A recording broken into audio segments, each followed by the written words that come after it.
नमस्कार, स्वागत है आप सभी का। आप देख रहे हैं मुद्दा, आपके साथ मैं हूं पूजा कविया-गोमा।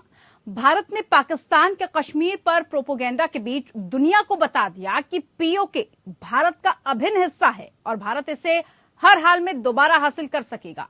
ब्रिटेन की आधिकारिक यात्रा पर गए केंद्रीय मंत्री जितेंद्र सिंह ने कहा कि पाकिस्तान के कब्जे वाले कश्मीर यानी पीओके को फिर से हासिल करना और इसे भारत का हिस्सा बनाना मोदी सरकार के एजेंडे में है। उधर पीओके की विधानसभा में एक ऐसा प्रस्ताव लाया गया जिसके बाद प्रधानमंत्री शहबाज शरीफ की नींद उड़ गई।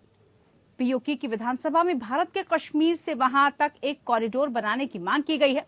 ये प्रस्ताव भारत के गृह मंत्री अमित शाह के उस प्रस्ताव से मिलता जुलता है जिसमें उन्होंने पीओके तक करतारपुर कॉरिडोर की तर्ज पर एक गलियारा बनाने की बात कही थी।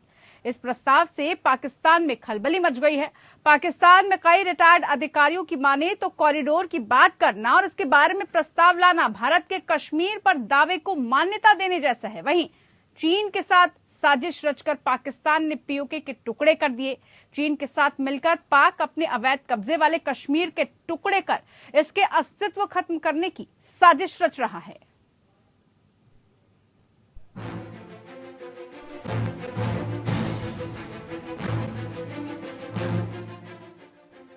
पीओके यानी पाक के अवैध कब्जे वाले कश्मीर पर एक बार फिर से शहमाग का खेल तेज हो गया है। जिस ब्रिटिश हुकूमत ने भारत पाकिस्तान के विभाजन की साजिश रची थी, अब उसी देश में खड़े होकर केंद्रीय मंत्री जितेंद्र सिंह ने पीओके को हासिल करने के संकल्प को दोहराया है।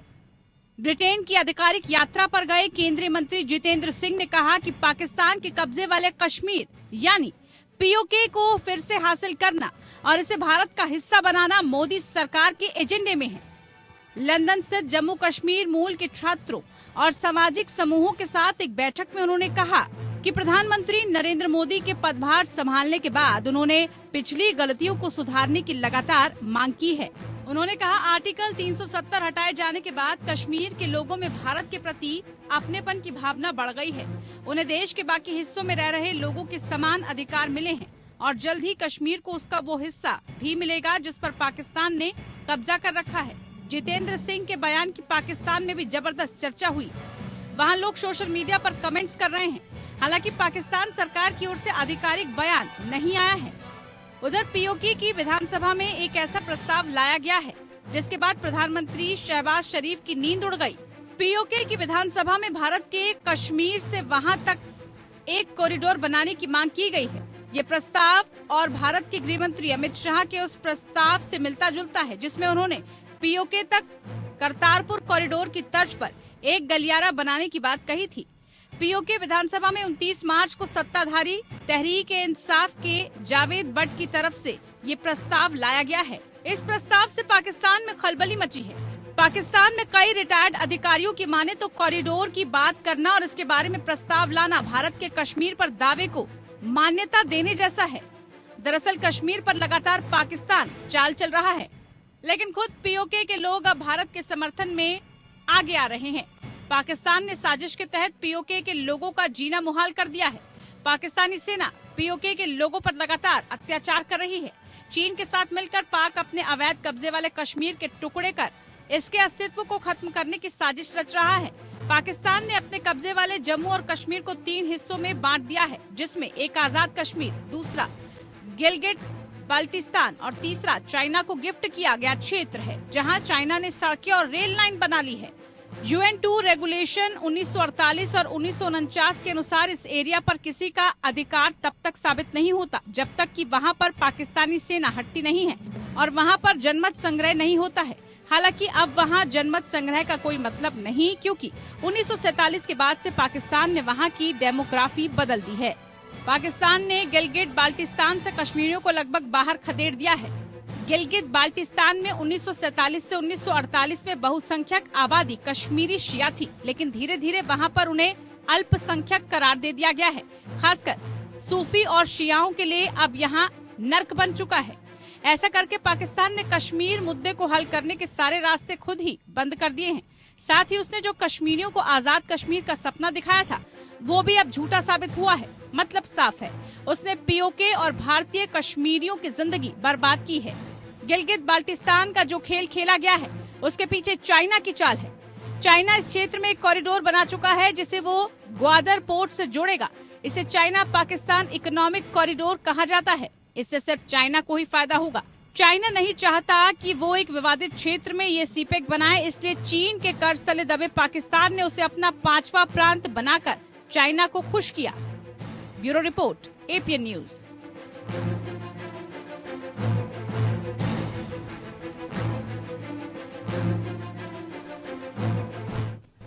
तो देखिए, रिपोर्ट हमने आपको दिखा दी और रिपोर्ट के जरिए एक बात स्पष्ट हो गई कि आखिरकार किस रणनीति के तहत और किस तरह से पीएको को वापस लेने की तैयारी भारत कर रहा है। इसी पर आज की हमारी खास चर्चा, खास मेहमान हमारे साथ जुड़ चुके हैं। सबका खास परिचय, हमारे साथ अनिल त्रिगुनायत जी जुड़ चुके हैं, पूर्व राजनयिक। हमारे साथ retired major general Ashwini Siwach ji, रक्षा विशेषज्ञ। बहुत स्वागत है आप दोनों खास मेहमानों का हमारे कार्यक्रम में। सबसे पहले अश्विनी सिवाच जी, कार्यक्रम की शुरुआत करते हैं। पाकिस्तान द्वारा जबरन कब्जा किए गए पीओके को अगर हम समझे तो उसको वापस पाने की हसरत हर देशवासी की है, हर भारतीय की है, लेकिन क्या ये हसरत कभी पूरी हो पाएगी? कैसे भारत इसको वापस पा सकता है, कैसे ला सकता है?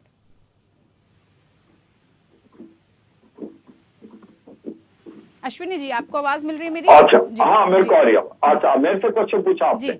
हाँ, या पूछा। देखो, सच्चाई यह है कि जो गिलगित पाकिस्तान और पीओके के भारत का हिस्सा है, इसमें कोई शक नहीं, अटूट अंग है। इसको इलीगली ऑक्यूपाई किया है पाकिस्तान ने। अगर आप देखें 26 अक्टूबर 1947 के अंदर जो इंस्ट्रूमेंट ऑफ एनेक्सेशन साइन किया था महाराजा हरि सिंह ने, वो एक अनकंडीशनल था। उसके बाद ये दोनों हिस्से भारत का एक प्रकार अटूट अंग बन जाते हैं। और अब जब उन्होंने इसको इलीगली ऑक्यूपाई किया है, अब समय आ गया है कि ये भारत के पास वापस आना चाहिए। जो अमित शाह ने बार बार ये बताया है कि ये भारत का हिस्सा अब वापस आना चाहिए, इसको हम दोहरा रहे हैं बार बार, क्योंकि दो बातें हैं। 1994 में एक रेजोल्यूशन भी पास हुआ था पार्लियामेंट में, जो यूनिवर्सली एक्सेप्टेड किया गया था कि पूरा पीओके और गिलगित पाकिस्तान जम्मू और कश्मीर का हिस्सा है, और यहाँ के जो इलेक्शन होते हैं हमारे, हम 25 सीटें भी उसकी खाली छोड़ते हैं। अब वो समय आ गया है कि अब हमें वो उसको वापस लेना चाहिए।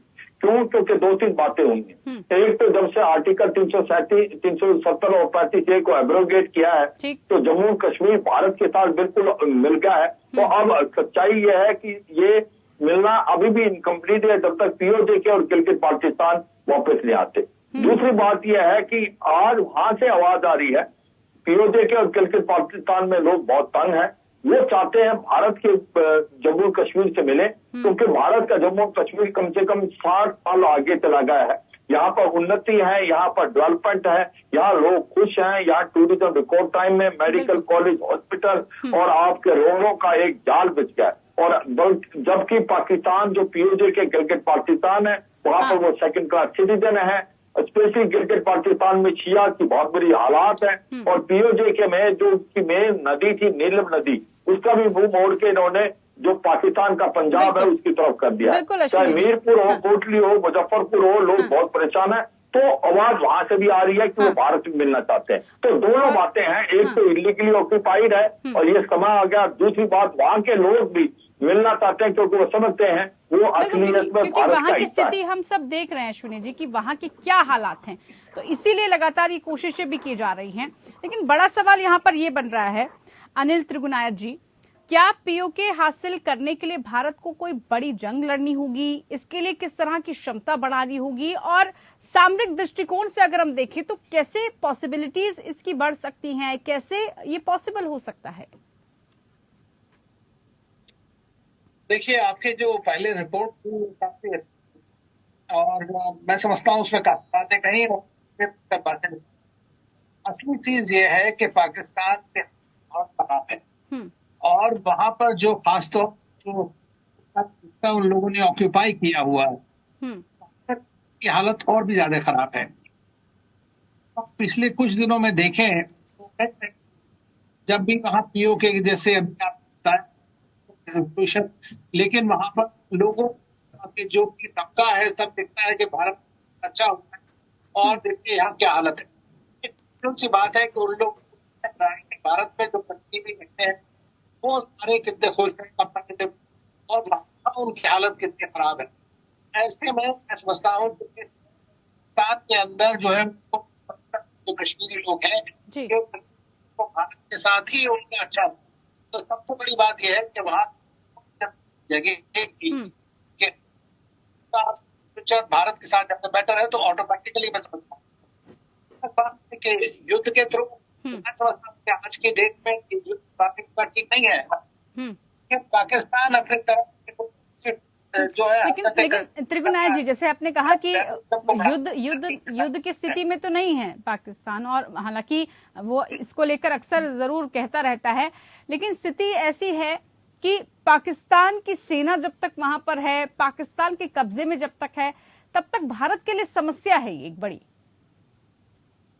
हाँ बिल्कुल समस्या तो है, लेकिन हमारा जो है हमारी पार्लियामेंट को कि जो पीओके है वो ऐसा है, और पूरा कश्मीर जब हुआ था आपको पता है तो पूरा ऐसा है, लेकिन वो तो पूरी हिस्ट्री मालूम है किस तरह से वो इलीगली पाकिस्तान ने उसको कब्जा किया हुआ है। लेकिन पाकिस्तान में जो वहाँ के लोग जो कश्मीर के ऊपर है उनको भी बिल्कुल ख्याल नहीं किया जी। लोग आप देख रहे हैं 75 साल के बाद किस तरह उनकी हालत खराब की जाती है। तो मैं समझता हूँ जब तक कि पब्लिक नहीं उठेगी तब तक बड़ा मुश्किल हो जाता। बिल्कुल, बड़ी अहम बात आपने की है। अश्विनी जी, अगर हम बात करें भारत की, तो क्या अब वो वक्त आ गया है कि ऑफेंसिव डिफेंस की नीति अपनानी होगी भारत की? क्योंकि अभी तक देखिए डिफेंसिव मोड में रहकर भारत जब कुछ पाकिस्तान कर देता है उसके बाद ही उसको प्रतिक्रिया देता है, लेकिन आपको क्या लग रहा है अब वो वक्त आ गया है कि भारत जो कि एक शांति प्रिय देश की भूमिका हमेशा से निभाता है, लेकिन अब ऑफेंसिव डिफेंस की नीति अपनानी होगी? ये है कि पूजा एक मल्टी प्रॉन्ग स्ट्रेटेजी से तहत चलना पड़ेगा, क्योंकि सच्चाई ये भी है कि पाकिस्तान की हालात बहुत खराब है। आज उसकी पॉलिटिकल और जो फाइनेंशियल कंडीशन वो बहुत खराब है। 186 बिलियन डॉलर का कर्जा है, टूटने के कगार पे, इन्फ्लेशन रेट 47% है, और उसके बाद जो उनके फॉरेन रिजर्व है घट के 2.1% रह गया है। वहां पर मारामारी है, और रुपी जो घट के पाकिस्तान का 300 रुपए के करीब होगा डॉलर के, और ऐसे में इन्वेस्टमेंट आ नहीं रही। एक्सपोर्ट जो है टेक्सटाइल के बिल्कुल खत्म हो गए, इन्वेस्टमेंट जो है बिल्कुल नहीं आ रही, और इम्पोर्ट बढ़ते जा रहे। ऐसे में पाकिस्तान के 4 हिस्से हो सकते हैं, और ये अब सोचने में आया है कि पाकिस्तान जो है 4 हिस्सों में बढ़ सकता है। पंजाब एक तरफ, बलूचिस्तान, सिंध और खैबर पख्तूनख्वा, इसमें भारत के साथ ये पीओके के और गिलगित पाकिस्तान आके मिल सकते हैं। तो सच्चाई है कि ये जो हालात पाकिस्तान में ऐसे हैं, आज पाकिस्तान सबसे कमजोर है, ये समय है इसका इस्तेमाल करना भारत के लिए, और भारत को बहुत ही सहनशीलता से इसको करना पड़ेगा, क्योंकि इसके अंदर 2-3 बातें हैं।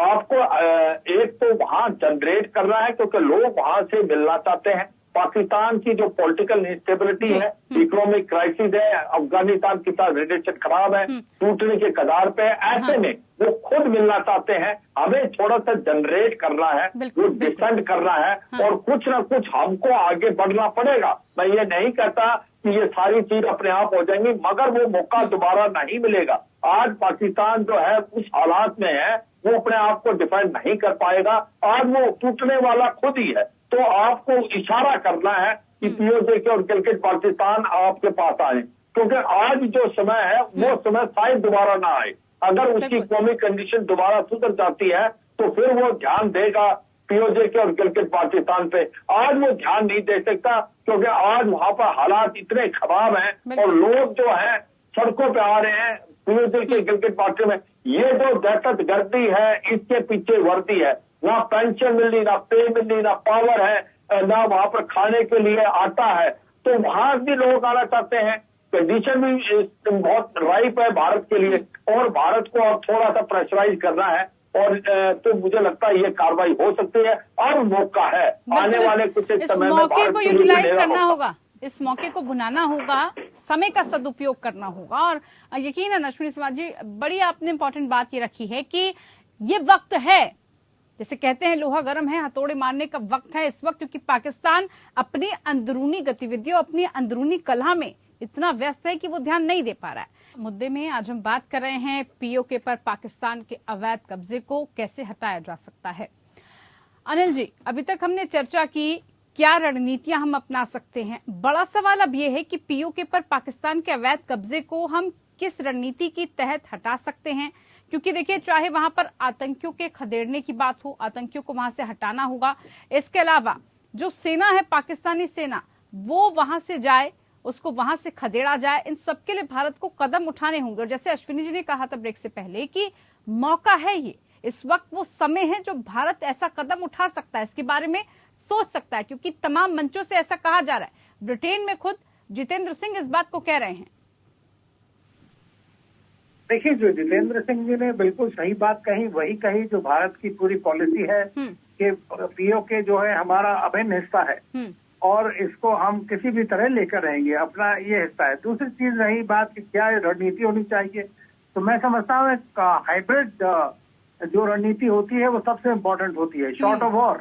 तो आज के जमाने में जो है आपको यूज करना है, लोगों को पता करना चाहिए कंपैरेटिवली कि देखिए भारत में लोगों का क्या है और पाकिस्तान का जो एक जिस तरह का वो नेगेटिव एक नैरेटिव और एक तरह की टेररिज्म और ये सब बढ़ा रहा है, जिसके चलते उसके ऊपर खुद इतनी समस्याएं आई हैं। तो मैं ये समझता हूँ ये सारी बातें जब चलती रहेंगी तो लोग खुद खड़े हो जाते हैं। कश्मीर में जो लोग हैं, पाकिस्तान में जो रह रहे हैं, भारतीय हिस्से में जो भारत का हिस्सा है, वो आप समझ लीजिए एक दिन समझिए इस बात को, और वो बहुत इंपॉर्टेंट चीज है। और पाकिस्तान कितने हिस्से हों या 3 हिस्से हों, ये सब चीज जो है देखने की होगी, समय बताएगा। बलूचिस्तान की हालत भी बहुत ज्यादा खराब है वहां पर।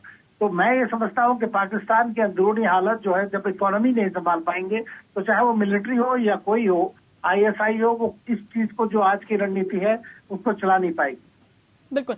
ऐसे में अगर हम अश्विनी जी बात करें, अमित शाह खुद ये कह चुके हैं कि पीओके से भारत तक कॉरिडोर की बात कह रहे हैं। वो सरकार ने एक प्रस्ताव का समर्थन भी किया है इसको लेकर। आपको क्या लग रहा है, यही वो कदम हो सकते हैं जिसको उठाकर स्टेप बाय स्टेप तरीके से, सिलसिलेवार तरीके से भारत कर सकता है? ये बिल्कुल, देखो पूजा, ये जो शारदा पीठ की बात हो रही है, ये दिखलाता है कि अब लोगों के अंदर भावना क्या आ गई है पाकिस्तान ऑक्यूपाइड कश्मीर में और गिलगित बाल्टिस्तान में। ये जो बातचीत हो रही है कि जिस प्रकार का शारदा पीठ बना दो, जिस पर करतारपुर कॉरिडोर बनाया था, ऐसे में ऐसा लगता है वो चाहते हैं कि भारत के साथ एक प्रकार से मिलाप हो, क्योंकि उनको पता है कि भारत की इकोनॉमिक कंडीशन बहुत अच्छी है और पीओके की कंडीशन बहुत खराब है। वो चाहते हैं लोग आए और हमें भी खुशहाली मिले। मुझे लगता है ये इशारा बहुत इंपॉर्टेंट है। ये सच्चाई ये है, आज फाइनेंशियल क्राइसिस इतना ज्यादा है पाकिस्तान में, पाकिस्तान अपने को संभल नहीं पाएगा, चाहे वो गिलगित पाकिस्तान और पीओके के भारत के साथ। और बलूचिस्तान में बलूचिस्तान लिबरेशन आर्मी बहुत ज्यादा सक्रिय है।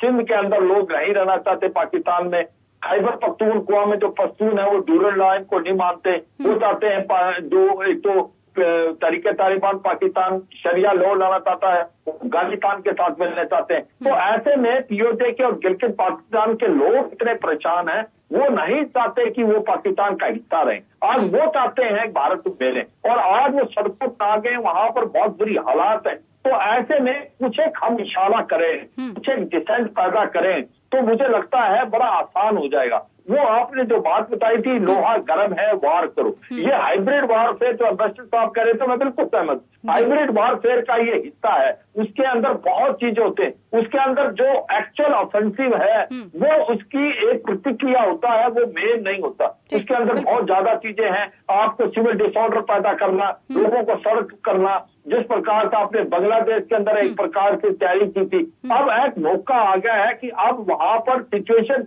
राइप है, आपको इशारा करना है और ये करना चाहिए, क्योंकि अब वहां के लोग आना चाहते हैं। अब भारत से ज्यादा नहीं बल्कि वहां से आवाज ज्यादा आ रही है। उनको नजर आया कि पीओके जो है भारत के जम्मू कश्मीर के मुकाबले कहाँ रहेगा। वो कह रहे हैं कि अगर हम भारत का हिस्सा होते तो आज हमें इतनी परेशानी होती। 24 घंटे में से 20 घंटे बिजली नहीं आती, पानी नहीं आता, पे पेंशन नहीं मिली, लोग भूखे मर रहे हैं। और यहाँ भारत के जो जम्मू कश्मीर में खुशहाली है, लोग बहुत खुश है, भारत का अटूट अंग बन गया है। तो मुझे लगता है ये समय राइप है। ये एक प्रकार मल्टी प्रोंग स्ट्रेटेजी से हमें स्ट्राइक करना चाहिए। हर इंस्ट्रूमेंट ऑफ पावर का इस्तेमाल करते हुए अब हमें स्ट्राइक करके पीओके और गिलगित पाकिस्तान को अपनी तरफ मिलाना चाहिए। पूजा त्रिगुनायत जी, चीन के इशारे पर गिलगित बाल्टिस्तान का खेल पाकिस्तान अक्सर रच रहा है, जिसकी वजह से खुद पीओके का अस्तित्व खत्म करने में वो जुटा हुआ है। चीन किस तरह से इन सब में इन्वॉल्व आपको लगता है, नजर आ रहा है? क्योंकि एक प्रांत पहले ही पाकिस्तान उसको गिफ्ट कर चुका है। पाकिस्तान ने, जैसा आपको पता है कि 19 या 20 में मेरे ख्याल से एक उसको अपना फिफ्थ वो बनाया था हिस्सा, तो उसमें लोगों को बिल्कुल ये बात पसंद नहीं आई है। जहां तक बात है, मैं समझता हूं कि जो चीन का जो एक एंगल है उसकी वजह से सिचुएशन और कॉम्प्लिकेटेड हो जाती है। और भारत ने तो पूरी तरह से जो चीन की बेल्ट एंड रोड इनिशिएटिव है, जिसका ये CPC China Pakistan economic corridor है, वो भी उसका एक बड़ा हिस्सा है, भारत ने उसको पूरी तरह नकार दिया। और चीन के साथ में हमारा एक सबसे बड़ा मुद्दा अपना बायलैटरल लाइन ही नहीं है, लाइन ऑफ एक्चुअल कंट्रोल पे लड़ाई ही नहीं है, बल्कि ये भी है कि वो हमारी सोवरेनिटी के ऊपर में ये इस तरह की हरकतें कर रहा है और पाकिस्तान को बढ़ावा दे रहा है। तो चीन ने देखिए 2 तरह से पाकिस्तान को मदद करी इकोनॉमिकली, तो जो है सो है, लेकिन वो पाकिस्तान को भारत के खिलाफ एक टूल के ऊपर भी यूज करता है। उसने वहां पे टेररिज्म को बढ़ावा देता है, क्योंकि जो टेररिस्ट इंटरनेशनली होने वाले होते हैं उनके ऊपर ब्लॉक कर देगा, 5 बार कर चुका है। तो इसी तरह से हमने देखा कि चीन जो है वो कोशिश ये करता है कि पाकिस्तान एक फ्रंट बना रहे और उसको वो सपोर्ट करता रहे। तो हमें ये चीज सोचनी होगी कि जब भी कभी युद्ध हो या जैसा भी हो, हमारा चैलेंज जो है वो दोनों फ्रंट पे रहेगा और उसके लिए भारत को तैयारी करनी है, इकोनॉमिकली या मिलिट्रीली। बिल्कुल, दोनों तरह से सैन्य क्षमता के साथ साथ इकोनॉमिकली भी इसको बढ़ावा देना होगा। बहुत महत्वपूर्ण बातें आपने साझा की और चर्चा की, बहुत शुक्रिया आप दोनों खास मेहमानों का, आप हमारे साथ मुद्दा में शामिल हुए। तो निष्कर्ष में कहा जा सकता है कि पीओके मूल कश्मीर क्षेत्र का एक अभिन्न अंग है जो 1947 से पाकिस्तान में गैर कानूनी नियंत्रण में है। अब अगर भारत सरकार इस हिस्से को पाकिस्तान से वापस लेने की कूटनीतिक प्रयास कर रही है तो इसमें कोई बुराई फिलहाल नहीं नजर आ रही है। खास पेशकश में इतना ही। नमस्कार।